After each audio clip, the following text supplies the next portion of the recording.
राजधानी के बाहरी इलाके में छोटी टाउनशिप योजना लाने के मामले को जेडीए ने ठंडे बस्ते में डाल दिया। प्रदेश में गठित होने वाली नई सरकार अगर कोई फैसला करती है तो ही इस मामले के परवान चढ़ने की उम्मीद है। आखिर क्या है ये पूरा माजरा, क्यों जेडीए ने इसे ठंडे बस्ते में डाला है, ये जानने के लिए रिपोर्ट देखिएगा। जयपुर शहर में रिंग रोड के बाहरी क्षेत्र और राष्ट्रीय राजमार्गों के दोनों तरफ टाउनशिप विकास के मापदंड में महत्वपूर्ण बदलाव के लिए जेडीए ने 27 फरवरी को अधिसूचना जारी की थी।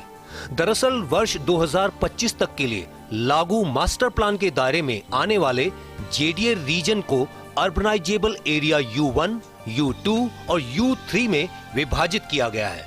शहर के कोर एरिया को U1, रिंग रोड के बाहरी इलाके को U2 और राष्ट्रीय राजमार्गों के दोनों तरफ के इलाकों को U3 के रूप में चिन्हित किया गया। U2 और U3 में टाउनशिप विकास के लिए मास्टर प्लान के डेवलपमेंट प्रमोशन कंट्रोल रेगुलेशन में कड़े प्रावधान किए गए हैं। इसके मुताबिक इन इलाकों में चौड़ी सड़कों पर बड़ी टाउनशिप ही सृजित की जा सकती है। जेडीए ने इन प्रावधानों में बदलाव के उद्देश्य से आपत्ति और सुझाव मांगने के लिए यह अधिसूचना जारी की थी।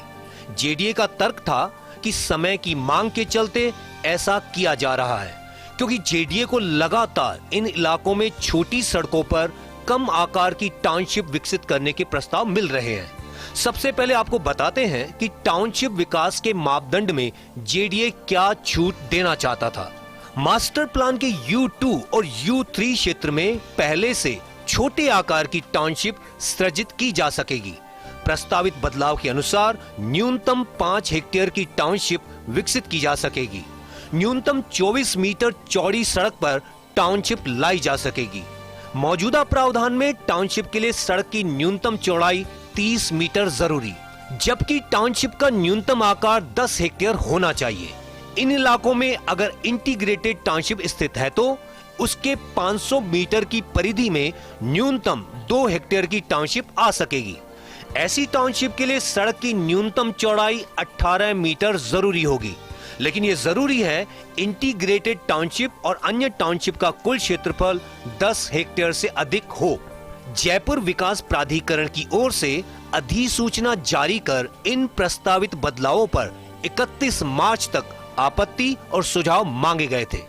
इस प्रस्तावित बदलाव के तहत मास्टर प्लान के U2 और U3 इलाके में टाउनशिप विकसित करने के लिए मौजूदा मानदंडों में तो छूट दी जानी थी, साथ ही नए प्रावधान भी जोड़े जाने की भी कवायद थी।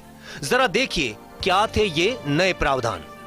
मास्टर प्लान के U2 और U3 इलाकों में अगर आबादी क्षेत्र स्थित हो तो उसकी 500 मीटर की परिधि में टाउनशिप आ सकेगी।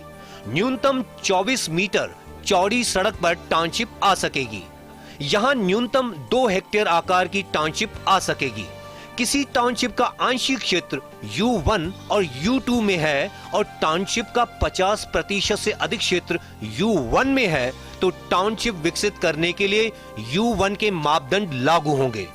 हालांकि जेडीए की ओर से जारी इस अधिसूचना पर आपत्ति व सुझाव प्राप्त हुए थे।